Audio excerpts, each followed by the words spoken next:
Neil Yamashita, everyone, is the leader at the Princess Margaret Cancer Foundation, and she's going to be out there. She loves taking selfies with all of you, so make sure you get your photo with me later today. As the Chief Walk Officer at the Foundation, I have had the privilege to introduce many Sir Thriver speakers over the years. For me, it's a highlight. It's such a moving reminder as to why we walk. I'm honored to introduce Lindsay Matthews, who is a first-year walker, a mother, a wife, and breast cancer Sir Thriver. Please give a warm welcome to Lindsay Matthews. Lindsay.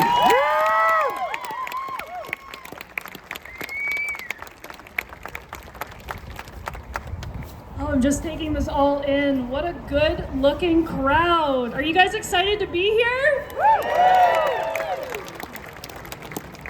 I feel so honored to be here today to help you kick off the 2024 Walk2Conquer Cancer, and I'm honored to be here as a representative of the cancer community.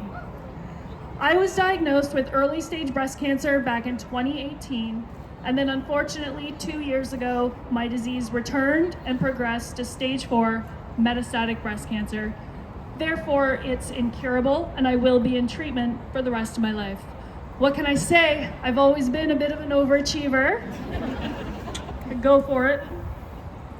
When this all started, I was a young mother of a 2- and 4-year-old. I was a personal trainer with a busy fitness business, and I ate nutritionally and lived a healthy lifestyle. So you can imagine how shocking it was when I heard the 4 words, "I'm sorry, it's cancer."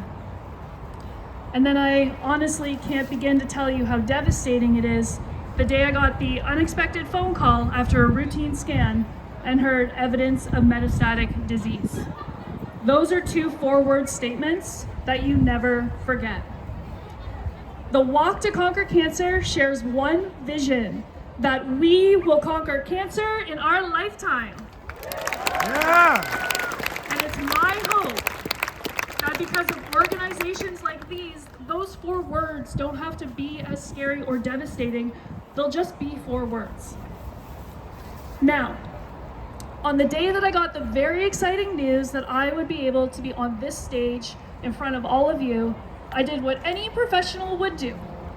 I scrolled Instagram. I was looking for inspiration, but my heart stopped when I came across the story of a memorial service of a cancer friend of mine. It took a minute for me to realize what I was looking at, but my heart sank when I realized it was the announcement that she had passed away. Like many of the friends that I've made in this community, she became a little dose of support in the club that no one ever wants to join, but it's honestly full of all the coolest people. Seeing that message led me to click back to our last messages together, and I want to share with you the last response that she sent to me just a couple weeks before. She said, "Thank you so much for reaching out, Lindsay. Your last story was so beautiful. Unfortunately, my health situation isn't good, but I'm trying to stay positive. I used to wonder if being on all the drugs and feeling so bad all the time was worth it, but now I think so. I would recommend that you keep going for every day that you have with your sweet family, even though it is so, so hard.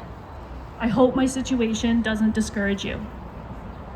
Now, I'll be honest, when I first read that message, I did feel discouraged.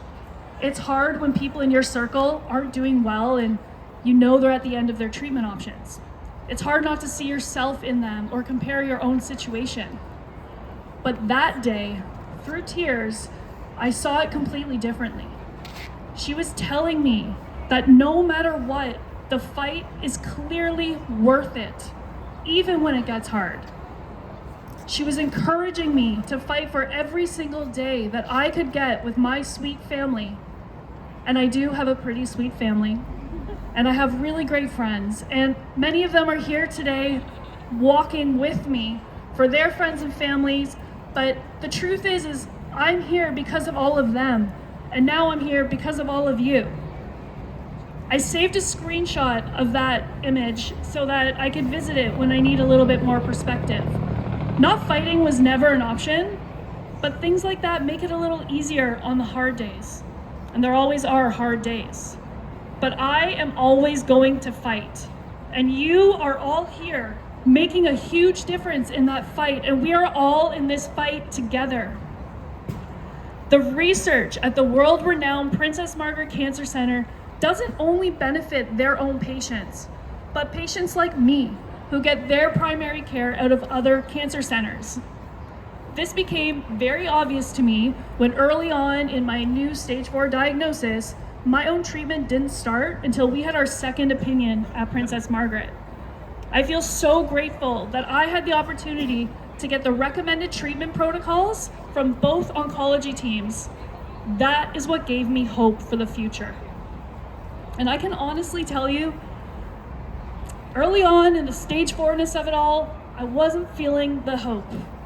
I know that my doctors were just being cautious with their language because they didn't want to give me false hope. But what is false hope anyways? There's no such thing as false hope. It's just hope. Hope, I believe, has an extremely important role in the well-being of cancer patients during their treatment. Sometimes it's what makes all the difference. I know that I rely on hope to remain positive in my day-to-day life. I have to look for the good news all around us, and we just heard a whole bunch of good news earlier, okay? In the time that I've been a cancer patient, new treatment options have been added to the roster, and incredible life-saving advancements are being made across the board. Science and research did that. When Princess Margaret wins, we all win. Now, discoveries are being made, science is accelerating, new treatments are being approved, and current treatments are getting better. Cancer remains stable against the odds, and that's me, and treatments exceed expectations. Miracles happen. And today we are all walking together towards that future full of hope, and the impact will be felt by cancer patients and their family and friends all across Canada and the world, all because of our shared vision that we will conquer cancer in this lifetime. Thank you. Thank you so much. Yeah.